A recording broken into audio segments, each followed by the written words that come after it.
Hi, everyone. It's Katie Crysdale here from Lakeview Aquatic Consultants. I wanted to hop on here today to talk a little bit about what's wrong with the aquatic industry and how I'm trying to fix it by making these videos. So, this is a little bit different. This is more of a personal commentary, more of a vlog. I am intentionally recording it on YouTube Live because I don't want to spend a week coming up with a script. Most of you know I speak off the cuff, and if it gets me in trouble, it gets me in trouble. I also don't want to embed screenshots because I'm not here to take anyone down. I don't want to create a public record that people themselves may not realize that they have created. Like, I don't want to further highlight it. But I do want to talk about a real issue in the aquatics industry where we have some individuals, and I'm not going to say it's a specific generation or a specific gender or a specific region. There's just poolies who are very black or white in their thinking. And this really undermines our industry, both in the caliber of lifeguards and swim instructors we see coming up, receiving deficient training, as well as in this herd mentality, sheeple mentality that sometimes perpetuate problems in specific areas of scope where the industry has evolved or the science has evolved or the medical guidance has evolved. So, as a little bit of background, if you're watching this video and you're wondering what on earth is she talking about? So, I am a national lifeguard here in Canada. That means I'm a certified lifeguard. I have been since 2003. I'm also a national lifeguard instructor, have been since at least 2014, 2015 here in Alberta, which is the branch of the Life Saving Society. And then I'm also a national lifeguard instructor trainer, have been since I believe 2015 or 2016, which means I'm qualified to lifeguard on a pool deck, train lifeguards as an instructor, and train and assess new lifeguard instructors. I have shared a lot of my personal experience and opinions in the National Lifeguard playlist here on the YouTube channel because I strongly feel that candidates, both instructor candidates and lifeguard candidates, really benefit from the opportunity to watch a video and study or practice at home. That our coursework on the pool deck is just not enough in 2026, especially for visual learners who want to be able to replay, rewatch, relearn. That's why I've been making a lot of these videos. Now, I do want to be clear that I am an individual volunteer for the Life Saving Society. I get paid by my clients who hire me to deliver leadership courses or by my company, which is an affiliate, Lakeview Aquatic Consultants. I am not in any way an official spokesperson of the Life Saving Society, and none of my opinions are endorsed by the Life Saving Society branch of Alberta or the Northwest Territories or any other Canadian branch. However, as I'm phasing out of lifeguarding, as I have a ton of experience, as I have opinions, and as I know there's a deficit of content on the internet, I have been filming these videos. And these videos include very basic things like the brick test. People are so concerned about how to do the brick, recertification, rollovers, submerged victim. And next up in this queue for a long time has been my desire to make this video about this toe technique that I learned when I was back in Bronze Star, Bronze Cross in Ontario in 2003, 2004. This is a technique that I've used and taught for many, many years. It's an OG technique, so to speak. It is connected to kind of like the chicken wing lift that a lot of us know. And the Life Saving Society still uses that technique in the National Lifeguard Program, in the ladder approach and the rescue model of bronze medallion, bronze cross, which is now called assistant lifeguard. The only thing is that the toe technique, where you shove your toes into the victim's armpit, is geared towards a single guard rescue situation. Do I believe that aquatic facilities should rely on single lifeguards? Absolutely not. However, I am fully cognizant that out in the real world, this is a practice, backwards, outdated, not recommended, but happening in many parts of Canada, maybe many parts of the US. A guard team is more advisable, but as a national lifeguard instructor, if I'm teaching a lifeguarding class, I also need to prepare candidates for work environments where they may be guarding alone, or their backup guard is very far away, or their backup person is not a lifeguard at all. They are a swim coach, they are a front desk person, they are a janitor, a cleaner, a facility operator, a deck attendant, a concessionaire, making coffee in the Starbucks in the building. And so when I teach courses, when I make these videos, whether it's about lifeguarding or pool operations or anything that I teach, I take a very well rounded approach that there is no best. And it's not from a perspective of superiority, but it's to say that I don't know what application you're going to work in. No different from teaching the certified pool operator course. A liquid chlorine may work better in an urban area.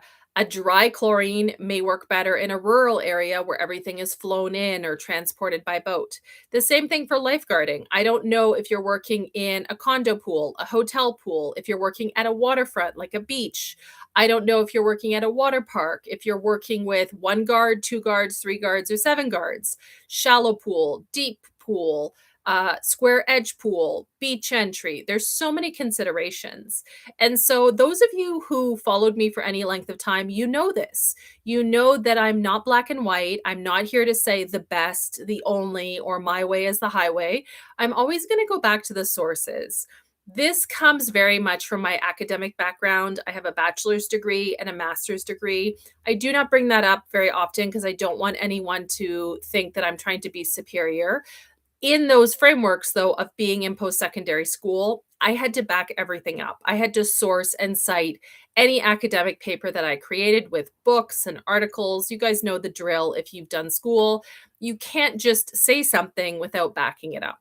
And so that is why we've had a lot of success with the National Lifeguard videos, because people really enjoy that I will show you exactly the award guide, the notes, the item, the must-sees, the description, the appendices, then I'll go to the lesson plans, then I'll mention that there may be instructor or facility, i.e., employer preference.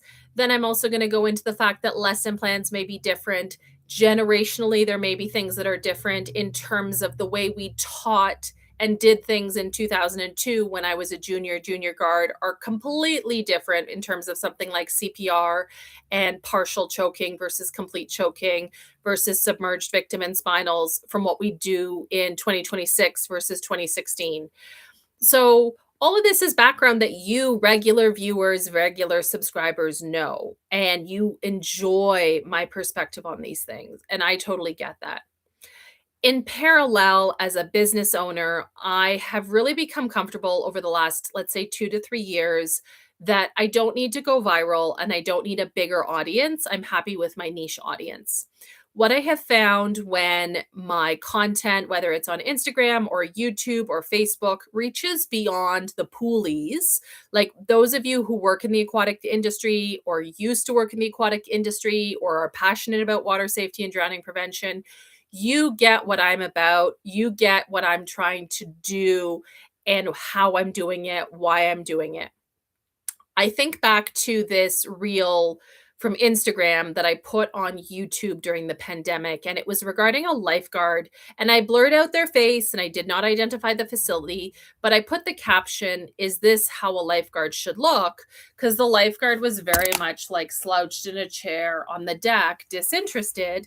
And it was not the proper lifeguard positioning we would expect to see in any program, not just National Lifeguard here in Canada where that video was taken, but I would expect it is not to program standards in the US under a program like Starguard Elite or American Red Cross or Ellis and Associates. Like it would just be a not acceptable body position, lack of vigilance, lack of attentiveness, lack of scanning and surveillance. But so many people who saw that video were not poolies, not aquatic professionals, not experienced lifeguards. And at the time, I remember getting a lot of comments and pushback saying, "Well, what do you care?" And one of the comments was, "Do you care how an accountant sits when they do your taxes?" Which I thought was really interesting because no, I don't care how my accountant or my bookkeeper sit when they do our financial documentation, but they're not in the business of saving lives and vigilance. So, where I'm going with this is I had forgotten by sharing this video last week that when I get outside of my sphere of influence, there are trolls and there are people who disagree, which I respect and I have no problem interacting with or dealing with. But I forgot that sometimes when I'm promoting my content or trying to get more views or make it reach a wider audience, that it goes beyond the people who know what I do and what I deliver. And my content, whether you're getting the weekly newsletter, whether you're working with us as a consulting client, whether you're taking a CPO class or watching these videos, it is very, very niche and very tailored. And I hope that anybody can feel welcome to have an entry point to watch this content, but it is also meant to be like for the people who are into it. Like you're really, really into it. You're not just a casual viewer, you're really, really into it. All of this is a long lead to say that last weekend, I had some time to catch up on YouTube content. It's been a very, very busy few months. I had reshot the footage of the tow technique at the Strathmore Aquatic Center right before I went to Toronto at the end of March. So I had the footage, I had the audio, I spent an hour and I put it together. And I was really happy with the results because there's 8 different demonstrations from different angles about how to do this lift. Those of you who've done any sort of social media or advertising know that you need to do a bit of a breadcrumbing through your network with your contacts to make sure that the algorithm kind of uplifts the interest in your video. So, what I mean by that is, I'm not trying to snow everybody in. I'm not putting the same link to the same video everywhere because that's exhausting too, and that defeats the purpose. But I'm resharing the video on my Instagram stories, and then I'm sending it to a few targeted people, and I'm posting about it on YouTube, and maybe I'm sending it in the newsletter the next day. And I decided on Friday, so this past Friday was May 29th. I had just finished the video. It's Friday night. I'm about to close my laptop for the weekend. And so I thought, you know what? I don't like to promote Lakeview too much in the Facebook groups because I don't want to be spammy. But let me go ahead because there hadn't been any content for 12 or 15 hours in the Aquatic Director and Manager Facebook group, which has about 10,000 poolies, primarily in North America, but also around the world. Let me go ahead. And what I said was, let me just pull this up. I'm going to be looking at my phone quite a bit. Who else is using their toes, foot, to stabilize before an unconscious victim removal? I think I watched some TV, had some dinner, clicked back to my phone a couple hours later, and the notifications were wild. The amount of comments on this post was a lot for me. It wasn't like, 300 comments. I think it was about 20 at the time. But the tone of those comments is what I really want to address. Over the next couple of days, because I've thought several times about making this video, but why do I want to make this video? What's the purpose of this video?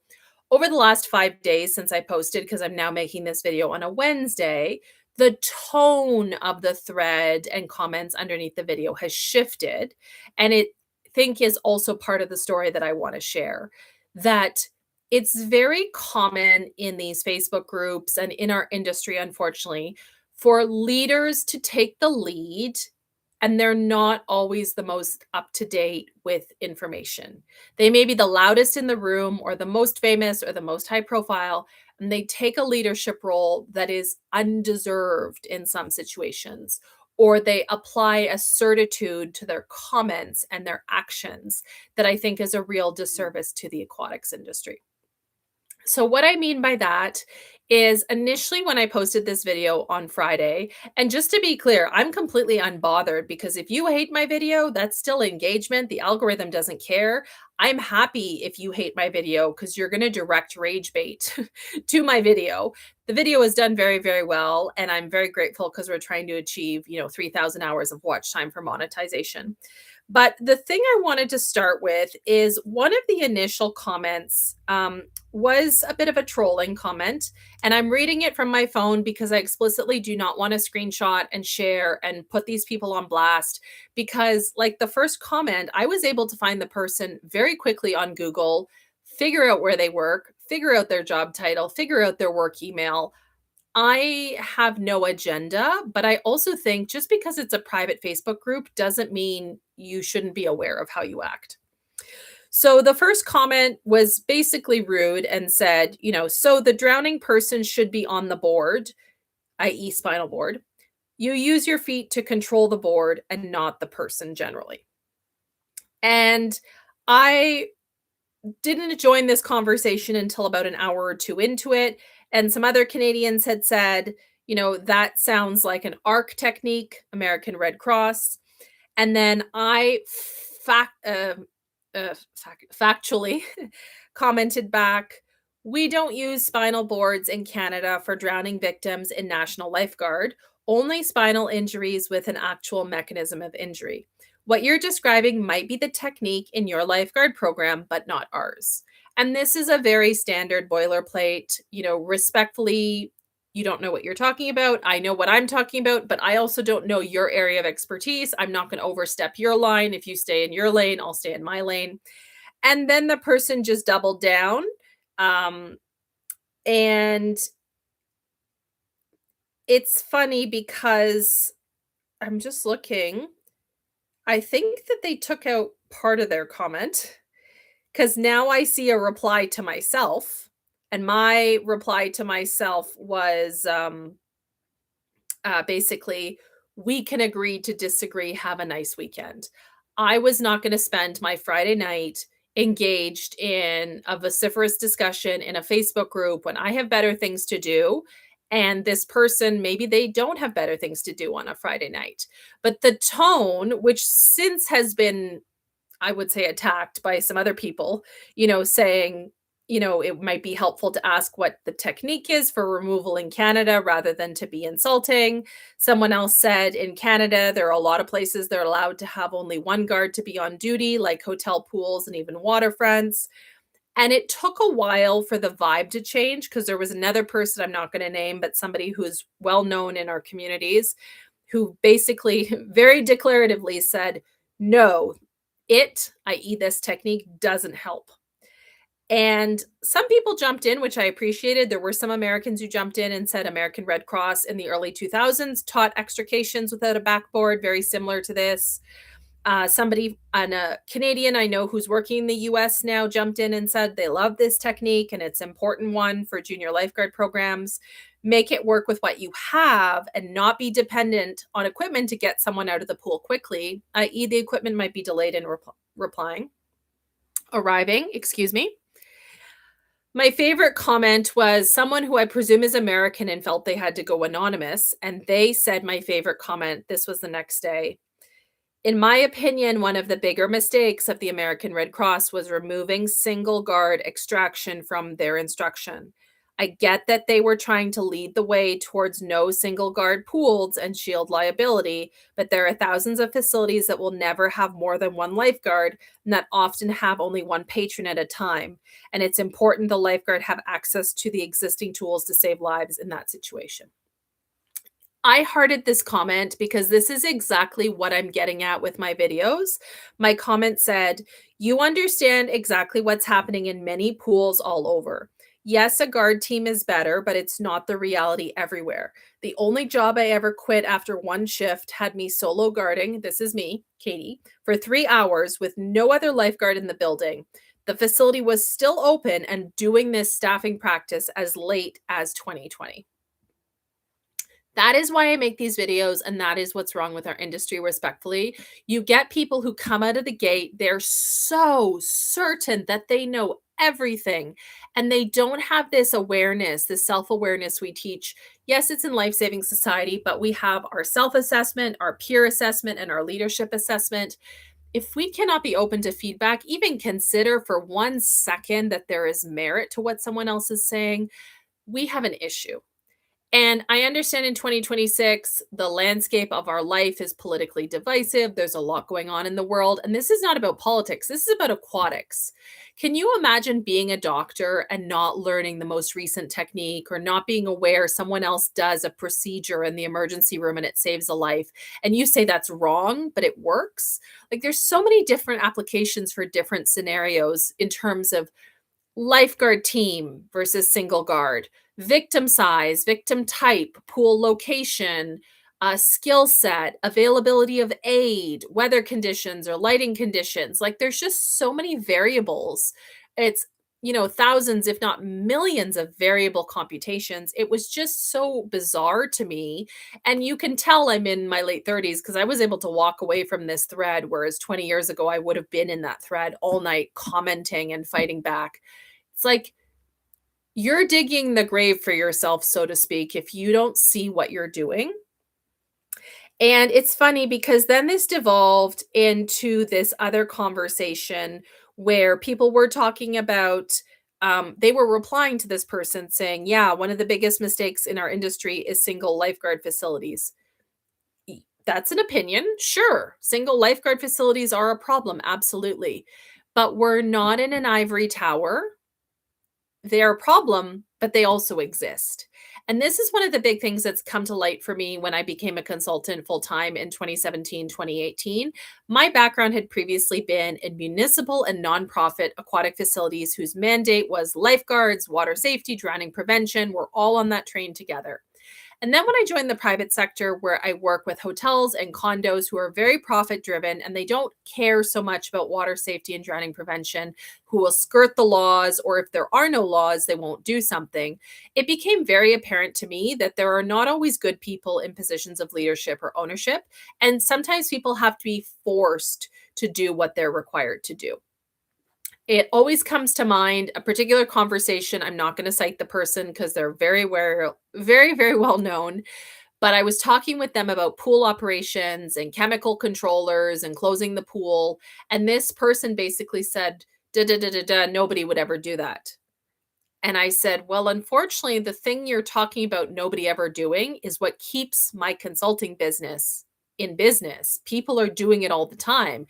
Yes, it's dangerous. Yes, it's risky. Yes, it's borderline illegal, but enforcement hasn't caught up to everyone. People are doing stuff that you in your ivory tower, in your office, you're not in the workforce, or you're not in the field, you're not on the pool deck anymore. You're not aware of what's actually happening. And I think that's the main thing is this whole comment section devolved into an argument for and against single guards, which I don't think any lifeguard would argue that single guards are a good idea. But if they exist, and we all know those young people who are looking for jobs and they get into bad positions, like I ended up in that single shift at that facility where I was a single guard for 3 hours because I needed money. And I jumped at the first job that gave me an interview, and I didn't do any research, and I didn't know where I'd be guarding and what I'd be doing. And after that one shift, I walked away. I never got paid. Um, but it's like those facilities are out there. And then some colleagues jumped in from Virginia saying that these exist. Other people were saying, well, this is dangerous. These single guard pools should not exist. We should try and shut them down. And it's like, do you want to be right, or do you want to make a difference or make a change? And that's a lot of what I'm doing in these videos is I want to educate. Certainly you may have an employer, a program, a state, a jurisdiction, a lifeguard licensing agency who have better standards, better protocols. But sometimes I think we lose the forest for the trees in the sense that the most high profile aquatic facilities or the most high profile aquatic managers or lifeguard teams on social media are often some of the most well resourced. And so when we're talking about people who are Googling questions that they have, and we get so many questions on the YouTube videos about the National Lifeguard content, people are confused. They're looking for help. They're looking for answers or expertise. Maybe they're too shy or embarrassed to ask their instructor or their boss. They feel like they should know. Jumping down someone's throat is not helpful to anyone. And some of these people in this thread are names that are flagged, rising contributor, all-star contributor. These are names that I see on social media boards all the time. These are names on some conference speaking tours, engagements. These are names. I'm like, you can find the post for yourself if you want. But it was so interesting that the tides turned over the last couple of days. I saw one comment last night, which I loved. Really, guys, tomato, like toes. I feel really bad for people that try and post on here to help people or ask questions because we, i.e., the people clamoring onto this post, are not as smart as many of you. Right? Someone else said, breathe, friend. You bring tons of knowledge to our industry. We respect your opinion. There's also some backpedaling here. There's people whose feelings got hurt because they were outvoted or downvoted, or, if you, like I said, if you looked at this post on Saturday, Sunday, I looked like the heretic. I looked like the one who doesn't know what they're talking about. And I don't care. It was all sending clicks to my videos, which was the point. But over the last couple of days, you see the number of people who feel comfortable coming out of the woodwork saying, when I was first certified, oh, so many years ago, we were taught a single guard deep water technique, right? Um, Other part of the time, I love this one. I hadn't seen this one. I mentioned it to my staff that lifeguards spent the better part of a century lifting people out without using a board as a lever. Clap back, if I could ever say so. Arguments about single guard. My initial comment was, I'm a single guard lifting them out because I'm working alone, to which somebody had said, why would you ever single guard? Anyway, I want this video to be productive. The reason I wanted to highlight this, I get stuff like this all the time. It doesn't hurt my feelings. It's the reality of being a semi-public figure. With our Ruth Lee mannequin videos, I'm always getting comments. People take them as spinal rescues when they're not. They're submerged victim rescues. Even though that's in the title, in the video description, I always get comments, people saying that's wrong. And as I've shared before, you can think it's wrong. That's fine. But you still watched it. And thank you for watching it. And I know our program here in Canada. I don't know your program in your country or your lifeguarding licensing agency. I actually have a folder going. Some of you know this because I've sometimes shared these on Instagram stories, some of the weirder ones. I have shared some of the screenshots that I've received over the years in terms of doing something wrong. I had another one, was another technique associated with victim carries, submerged victim carries. I had another one associated with the beaver tail. So here in Canada, we have a beaver tail, which is not on a beaver making a dam or a pastry, but the beaver tail is connected to the spine board so that you can have it on the edge of the pool and sink it down. And oh my goodness, respectfully, Americans lose their mind when they see this video. It's so wrong because they're thinking like vertical insertion of the board and a lever. So if you've made it this far in the video, all I want to say is that you in aquatics, if you've done the research, you've done the training, you've done the practice, you've done the in-service, you know your program criteria, you know your on-the-job requirements, your employer requirements, your jurisdiction requirements, you should feel confident in doing and saying and teaching what you do know. I'm not suggesting nobody shouldn't teach what they have expertise in. But what really gets my goat when I mentor new instructors or I train new instructors is when they have learned from somebody else, that's the way we do it, or that's not the way we do it. They become very set and scared about deviating from anything that's not formulaic. And at least in the Canadian Lifeguard program, we talk a lot about versatility and being able to make a good decision in the moment. Some of you will recall the lifeguard aid position statement that I've shared. I think this is a linchpin document here in Canada that lifeguards are not forced, should not be forced to use one particular aid. So for example, lifeguard tubes are a great piece of equipment. Some lifeguards still use flutter boards or kickboards, which I recognize are not life-saving devices. They're very controversial. However, the Life Saving Society is very clear. The lifeguard makes their decision about the rescue aid. And speaking for myself, I came up using a kickboard. I am not as versatile with a tube. I have not invested the time to become as versatile with the tube. That does not make the tube bad. That does not mean I would refuse to use a tube if I worked at a facility that required tubes. But I am not as versatile because that's not my area of expertise or what I've practiced on. So to close out this video, I really want to encourage people to go back to the why. I often ask or encourage candidates to ask their instructors why, their colleagues why, their employers why. It's not to be disrespectful, but it's really to look at the root cause of why we're doing what we're doing. And the reason I made the video was to showcase a technique that is not very well known as I'm exiting actively lifeguarding and actively teaching NL or NLIs.